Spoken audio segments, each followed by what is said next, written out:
नमस्कार, मैं जितेंद्र चतुर्वेदी। सबसे पहले तो आप सभी से आग्रह रहेगा कि अगर आप मतांतर से नहीं जुड़े हैं तो जुड़िए, वीडियो को लाइक कीजिए और साझा करना मत भूलिए। अरविंद केजरीवाल के नौरत्नों में शुमार संजय सिंह का संकट अब बहुत बढ़ गया है, इसीलिए यह सवाल खड़ा हुआ है कि आखिर अब उनका होगा क्या। और इस सवाल के उठने की दो तीन वजह है जिस पर हम लोग एक एक करके बात करेंगे। आपको ध्यान होगा कि संजय सिंह की पेशी थी और उस पेशी में वही हुआ जिसका अंदाजा लगाया जा रहा था, वो ये कि उनकी न्यायिक हिरासत बढ़ा दी गई है। अभी उनको तिहाड़ में 4 दिसंबर तक रहना ही होगा। और इस तरह से अगर आप देखें तो तिहाड़ी हुए हुए उनको 50 रोज से ज्यादा हो गया। और अब जब 4 दिसंबर तक की तारीख तय ही है तो आप मान के चलिए कि 2 महीने तो ये हो गया। लेकिन जो संकेत हैं वो ये बता रहे हैं कि ये दिन घटने वाले नहीं है, इसमें और इजाफा ही होगा। यानी तिहाड़ से निकलना अभी मुमकिन नहीं होने वाला। और ये क्यों कह रहा हूं? देखिए, पेशी के रोज ईडी ने जो संकेत और संदेश दिए वो बड़े सनसनीखेज हैं। और आप देखें कि सबसे बड़ी चीज यह है कि ये जो दिल्ली का बहुचर्चित शराब घोटाला है, इस शराब घोटाले में दरअसल संजय सिंह का आना ही एक नया एंगल है। और ये क्यों कह रहा हूं? आपको ध्यान होगा जब शुरुआती दिनों में जांच पड़ताल शुरू हुई थी और सीबीआई ने इस पर जो एफआईआर दर्ज किया था तो कहीं नाम नहीं था संजय सिंह का, मनीष सिसोदिया का नाम था। सबसे ऊपर वही थे। 15 लोग आरोपी बनाए गए थे।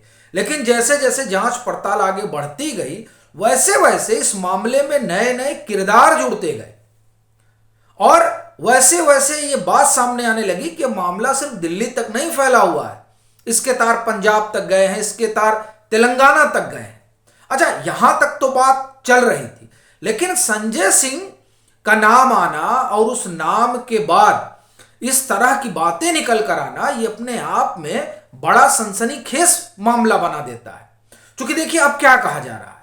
अब कहा जा रहा है कि अगर मनीष सिसोदिया इस पूरे घपले घोटाले के शिल्पकार थे तो संजय सिंह इस पूरे मामले के मुख्य साजिश करता थे। यह अपने आप में बहुत बड़ी चीज है और इसी चीज को लेकर अब ईडी आगे बढ़ रही है। वही ईडी जिसको लेकर संजय सिंह कहा करते थे कि ये जो है हमारे सहयोगियों को क्यों परेशान कर रहे हैं, आए ना हमसे पूछताछ करें। तो अब ईडी पूछताछ करने लगी है।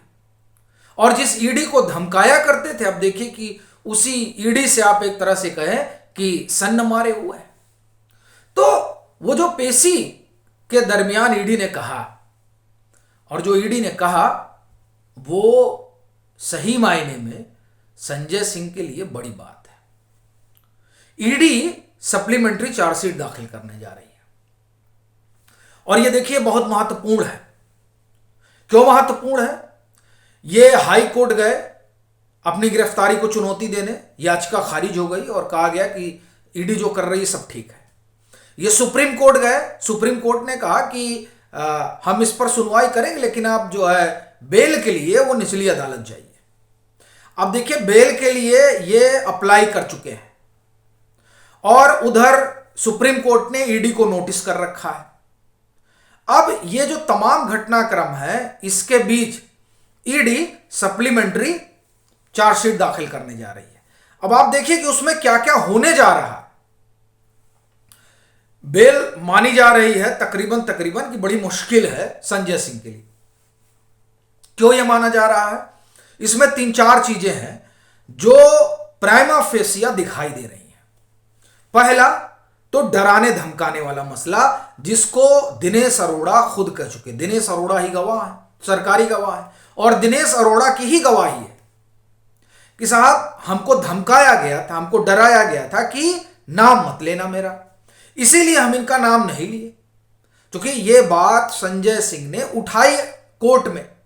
तो जब बात ये उठी कि ये अभी तक चुप क्यों थे तो दिनेश अरोड़ा ने चुप रहने का कारण बताया। तो एक तो ये हो गया कि ये गवाह है और इसको बाहर निकल जाएंगे तो डराएंगे धमकाएंगे। दूसरा, दिनेश अरोड़ा का जो बयान रहा वो बयान मिलता है संजय सिंह के घर, यानी संजय सिंह बड़े इन्फ्लुएंशियल हैं और अगर ये बाहर आएंगे तो मामला गड़बड़ हो जाएगा, तो इसलिए इनका बाहर आना ठीक नहीं है।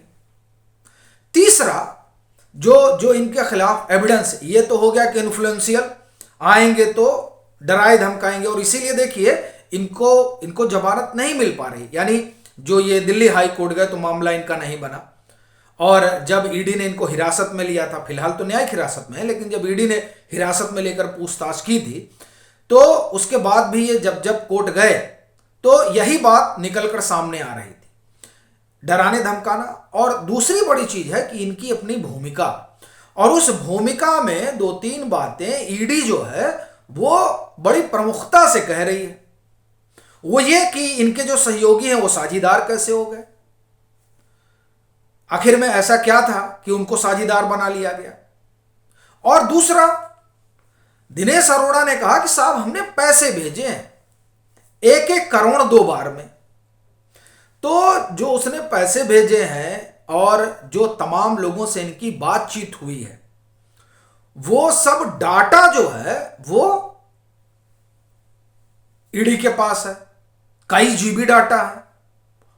तो अब तो ये बात संजय सिंह नहीं समझ पा रहे हैं, अरविंद केजरीवाल तो ये समझने में बड़े, आप ये कहें कि चतुर हैं, लेकिन संभवतः संजय सिंह इस बात को ठीक ठीक इसका आकलन नहीं कर पा रहे हैं कि जो उनका फोन है उस फोन में वो सारी चीजें ईडी के पास चली गई हैं जो बतौर सबूत उनके खिलाफ रखी जा सकती है। और इसीलिए ईडी कह रही है कि हम सप्लीमेंट्री चार्जशीट लाने जा रहे हैं।